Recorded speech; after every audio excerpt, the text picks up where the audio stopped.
അസ്സലാമു അലൈക്കും. എൻ്റെ പ്രധാനമന്ത്രി സുരേഷ് ഗോപി സാർ. അപ്പോൾ ഇന്ന് 6 മാർച്ച് 2026. അപ്പോൾ മരുന്നിൻ്റെ കാര്യം പറയാതെ വിചാരിച്ചാൽ ഒരു ഓപ്പറേഷൻ ചെയ്യാണ്ട് ഏത് രോഗത്തിനും 48 മണിക്കൂർ അല്ലെങ്കിൽ 24 ദിവസം കൊണ്ട് നമുക്ക് മാറ്റിയെടുക്കാൻ സാധിക്കും. അത് നിങ്ങളുടെ ഏത് അവയവം പോയാലും പറ്റും. എന്നിട്ട് അതിൻ്റെ രോഗത്തിനനുസരിച്ചുള്ള മരുന്നിൻ്റെ ചിലവ് വരും. അവിടെ കിടന്നിട്ട് ഉരുളരുത്. കാരണം ഇത് 198 ലക്ഷം രൂപ അല്ലെങ്കിൽ 800 മില്യൺ കോടി രൂപ കൊടുത്തിട്ട് കിട്ടാത്തതാണ് ഈ വെക്കുന്നത് എന്ന് ഒരു ഓർമ്മ നിങ്ങൾക്ക് ഉണ്ടാവണം. അതുണ്ടായാലേ നടക്കൂ. മനസ്സിലായില്ലേ? പിന്നെ ഇപ്പോൾ നമ്മുടെ ഒരു സ്ഥിതി എന്ന് വെച്ചാൽ ഏതെങ്കിലും മരുന്നെടുക്കാൻ പല വീടുകളിൽ വളർത്തിയ സ്ഥലത്താണ് പോകേണ്ടത്. ചില പെണ്ണുങ്ങൾ എത്ര പൈസ കൊടുത്താലും തരില്ല. നമ്മൾ ഒരു തൈ പറിച്ചാൽ 5 എണ്ണം നടാനും പിന്നെ അതിൻ്റെ ബാക്കിയുള്ള അവിടുന്ന് JCB ഒക്കെ കയറ്റുമ്പോൾ എന്തെങ്കിലും തേറാനുണ്ടെങ്കിൽ അതൊക്കെ നേരത്തായി കൊടുത്തിട്ടൊക്കെയാണ് കൊണ്ടുവരുന്നത്. പക്ഷെ ചില ആളുകൾ അത് വിസമ്മതം പിടിക്കുക. വിസമ്മതിച്ചോണ്ട് കാര്യമില്ല. നമുക്ക് മരുന്ന് വേണമെങ്കിൽ നമ്മളെല്ലാവരും ഇറക്കണം. പിന്നെ ഇന്ന് കാണുന്നത് ഭൂരിഭാഗം നിങ്ങളെ പ്രമേഹത്തിൻ്റെ ഗുളിക കഴിക്കലും പ്രഷറിൻ്റെ ഗുളിക കഴിക്കലും കിറ്റിൻ്റെ ഗുളിക കഴിക്കലൊക്കെ നിങ്ങൾ മരിക്കാനുള്ള സാധനമാണെന്നുള്ള ഒരു കാര്യം നിങ്ങൾക്ക് ഓർക്കണം. നിങ്ങളെ നന്നാക്കാനല്ല അവരതേ ചെയ്യുന്നത്. നന്നാവില്ല.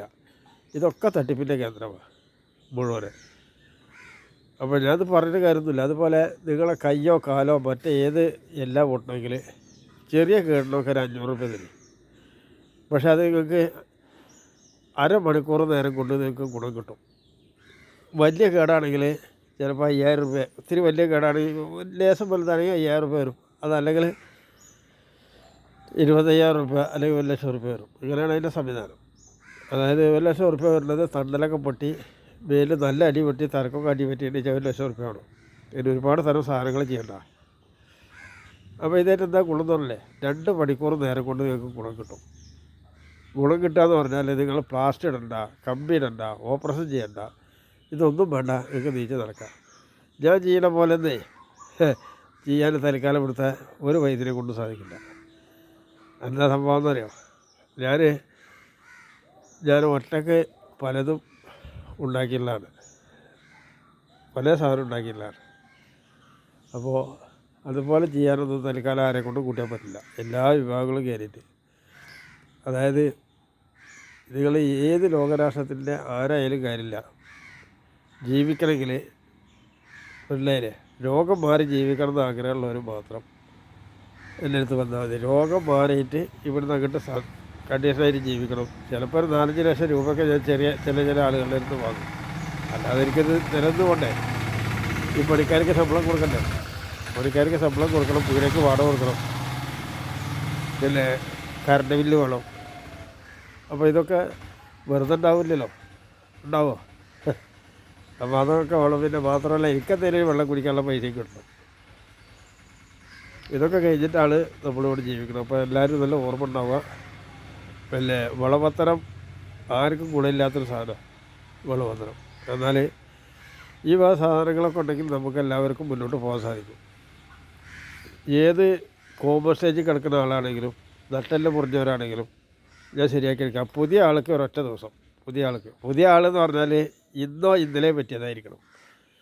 അതേമാതിരി ഓട്ടീസം വരാതിരിക്കാൻ ഇന്ന് പ്രസവിച്ച അമ്മമാരുടെ കുട്ടികൾക്ക് പുറമെ മരുന്ന് പരട്ടണം. അമ്മമാരുടെ വയറിൻ്റെ അടിയിലും മരുന്ന് പരട്ടണം. പിന്നെ ഒരു 3000 രൂപയുടെ മരുന്ന് അകത്തേക്ക് കഴിക്കുകയും വേണം. എന്നാൽ അവരെ ഇതുവരത്തെ കേടൊക്കെ തീർന്നു.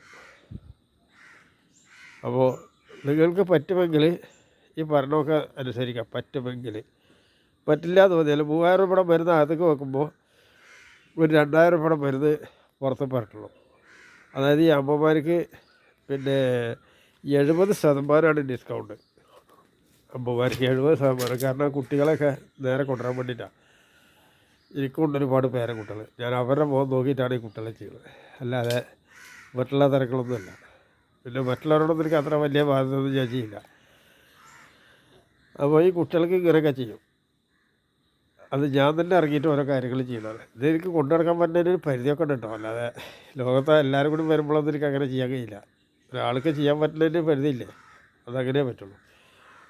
എന്തായാലും ഓപ്പറേഷൻ ചെയ്ത മുറി വേദന, മൂത്രം പോകാത്ത വേദന, വയറൊക്കെ ഇങ്ങനെ വീർത്തിട്ട് ഭയങ്കര വലിപ്പമായിട്ട് കിട്ടില്ല, അത് മൂത്രം തടസ്സമുള്ളതാണ്.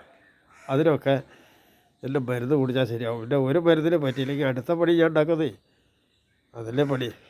അപ്പോൾ ഞാൻ കൊപ്പത്ത് എൻ്റെ കടയിലുണ്ടാവും 10:30 മണി പോലെ. ഇതിപ്പോൾ രാവിലെയാണ് നല്ല പഴയ വീട്ടിലൊന്നും വന്നാണ് ഇവിടെ വന്നിട്ടത് കടന്നുറങ്ങണം, എന്നാലേ സമ്മാനമുള്ളൂ. അതാണ്. അപ്പോൾ എല്ലാവരും സപ്പോർട്ട് ചെയ്യണം. പെൺകുട്ടികളോടൊരു വാക്ക് പറയാം, എല്ലാ പെൺകുട്ടികളോടും.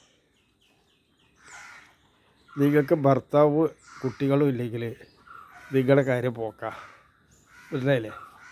നിങ്ങൾ ഇവിടുന്ന് കേന്ദ്ര സർക്കാരിൻ്റെ ലേശം വിവരം ഉണ്ടെങ്കിൽ ഈ പെൺകുട്ടികൾക്ക് കൊടുക്കുന്ന പാസ്പോർട്ട് നിർത്തി വെക്കും. പെൺകുട്ടികൾക്ക് കൊടുക്കാമെന്ന് പറഞ്ഞാൽ വിദേശത്ത് പഠിക്കാൻ പോകാൻ ജോലിക്ക് പോകുന്ന അത്തരക്കാരെ നിർത്തി വെക്കും. ഭാര്യയും ഭർത്താവിനും പോകുന്നവർക്ക് എവിടേക്കും ഏത് സാധനം നിൽക്കും, അതിൽ ഒരു തടസ്സം ഒരാളും കൂട്ടാൻ പറ്റില്ല. അങ്ങനെ കേന്ദ്ര സർക്കാർ ഒരു പാസ്പോർട്ട് ക്ലോസ് ചെയ്ത് കഴിഞ്ഞാൽ ഇവിടുന്ന് ഈ പോയിട്ട് മരിക്കുന്ന എല്ലാ പെൺകുട്ടികളും ഈ വേശ്യാലയം നിർത്തി പോകുന്ന എല്ലാ പെണ്ണുങ്ങളും തിരിച്ച് സ്വന്തം നാട്ടിൽ ഒരു ഭർത്താവിൻ്റെ കൂടെ ഉണ്ടാവും. അത് നല്ല സുന്ദരമായിട്ട് വരും. പരാതിയൊക്കെ ഒരുപാടുണ്ടാവും, പരാതി തീർക്കാനൊന്നും എന്നെ കൊണ്ട് കൂട്ടിയാൽ പറ്റില്ല, എന്തായാലും ആ സാധനമൊക്കെ ഉണ്ടാവും. അതേ സ്ഥാനത്ത് ഇവിടുന്ന് വിദേശത്തേക്ക് പോയി അവിടെ പോയി മരിച്ചു. പിന്നെ ഈ ഞങ്ങൾക്ക് കിട്ടാത്ത ഈ പെണ്ണുങ്ങളുടെ ഈ ശവം ഏറ്റിട്ട് വേണം ഞങ്ങൾ നടക്കാൻ, എന്നിട്ട് ഞങ്ങൾ വേണം ഇതിൻ്റെ മകളൊക്കെ ചെയ്യാൻ. ചാവൽ എനിക്ക് വേഗം ചെയ്താൽ മതി. അപ്പം വിവരമില്ലാത്ത ഒരു വിദ്യയാണ് ഈ ലേസിക്ക് പഠനം, വിദ്യാഭ്യാസം എന്നൊക്കെ പറഞ്ഞ് ഇവിടുന്ന് പുറത്തേക്കൊക്കെ പോകുന്നത്. അതായത് സ്വന്തം നാട്ടിൽ ജോലി ചെയ്യാൻ കഴിയില്ലെങ്കിൽ നിങ്ങൾക്ക് തൂങ്ങിച്ചാവുന്നതല്ലേ നല്ലത്, മനസ്സിലായില്ലേ? സ്വന്തം നാട്ടിൽ ജോലി കൊടുക്കാത്തത് നമ്മുടെ ശിവൻകുട്ടനെ പോലെ 2 മന്ത്രി ഇവിടെ ഉണ്ടായാൽ മതി. മന്ത്രി എന്താ, കുന്ത്രി എന്താ, തന്ത്രി എന്താന്ന് ശിവൻകുട്ടിക്കറിയില്ല. ശിവൻകുട്ടിക്ക് ഒന്നറിയും, നിയമസഭ അടിച്ചു വിളിക്കാൻ. അതിനൊരു നടപടി ഉണ്ടാവില്ല കേട്ടോ, എത്ര കാലം കഴിഞ്ഞാലും ഉണ്ടാവില്ല. ഇപ്പോൾ BJP വന്നാൽ എന്താ ഉണ്ടാവുക അറിയില്ല. BJP പഴയ ഫയലുകളൊന്നും അന്വേഷിക്കില്ല എന്നാണ് എനിക്ക് മനസ്സിലായത്. പുതിയതെന്താ വിചാരിച്ചാൽ അറിയില്ല. പക്ഷേ എന്തായാലും ഞാൻ ഒരു കാര്യം പറയാം, പിന്നെ തൻ്റെ മുന്നിൽ വരുന്ന പരാതികൾ എന്താണെങ്കിലും അത് ഒപ്പുവെക്കണം, സെക്ഷനിലേക്ക് മാറ്റണം, അതിനെക്കുറിച്ച് അന്വേഷിക്കണം.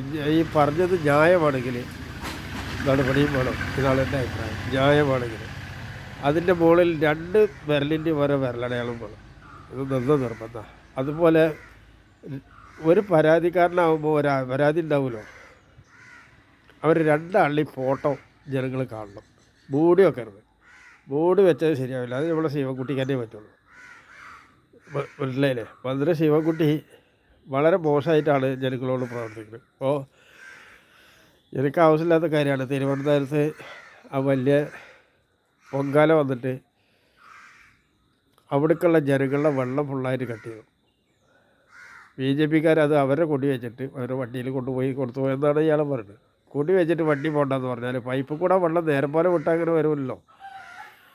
മന്ത്രി ശിവൻകുട്ടിയെ ഇവിടെ വാട്ടർ അതോറിറ്റിയുടെ ഇതിൽ പണിയെടുക്കുന്ന ഒരാളും ജോലി ചെയ്യുന്നില്ല. അവിടെ നിന്നല്ല, പഞ്ചായത്തുകളിൽ ബ്ലോക്ക് പഞ്ചായത്തുകളിൽ ഉള്ളവരൊന്നും ജോലി ചെയ്യുന്നില്ല. അവർ ഒപ്പിട്ടിട്ട് ശമ്പളം മേടിക്കാൻ പാർട്ടിയുടെ കൊടി പിടിക്കാൻ വേണ്ടിയിട്ട് നോക്കിക്കുക. ഇതൊക്കെ കുറച്ച് നിർത്തുന്നതാണ് നല്ലത്.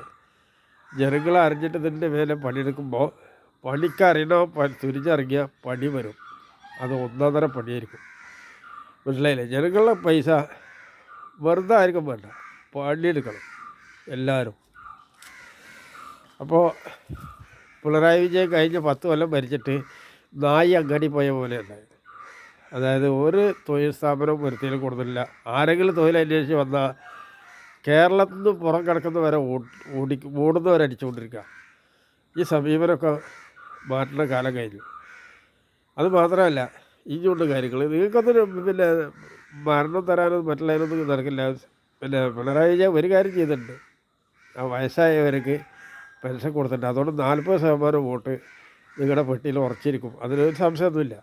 പക്ഷേ അത് പോരല്ലോ, അത് പോരല്ലോ. ഒരു ഗവൺമെൻറ് എന്ന് പറഞ്ഞാൽ എല്ലാവർക്കും വേണ്ടേ. അപ്പോൾ അതിൻ്റെ ചുറ്റുപാട് കൂടെ വേണ്ടത്, മനസ്സിലായില്ലേ? അസ്സലാമു അലൈക്കും.